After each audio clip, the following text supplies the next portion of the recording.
இன்னைக்கு குயிக்கா செய்யக்கூடிய ஒரு லஞ்ச் ரெசிபி குழந்தைங்களுக்காக பார்க்க போறோம். அது வந்து பீக்கங்காய் சாதம். இந்த மாரி பீக்கங்காவ தோல் சீவி எடுத்து வச்சுக்கிறேன். ஒரு பீஸ மட்டும் எடுத்து இந்த மாரி குட்டி குட்டியா கட் பண்ணி எடுத்து வச்சுக்கலாம். இப்போ ஒரு குக்கர்ல ஊற வச்சிருந்த அரிசி, பருப்பையும் சேர்த்துக்கிறேன். தேவையான அளவுக்கு தண்ணீர் விட்டுக்கலாம். இப்ப நம்ம கட் பண்ணி வச்சிருந்த வெங்காயத்த இதில ஆட் பண்ணிக்கிறேன்.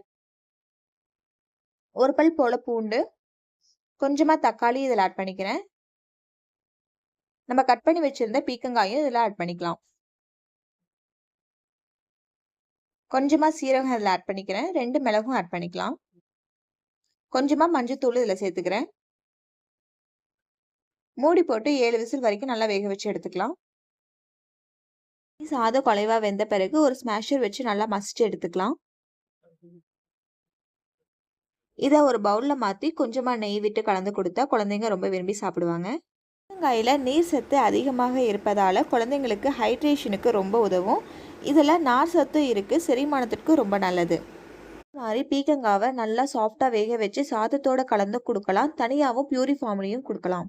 Healthy and tasty baby food ரெசிபிகளுக்கு நம்ம சேனலை கண்டிப்பாக ஃபாலோ பண்ணிக்கோங்க.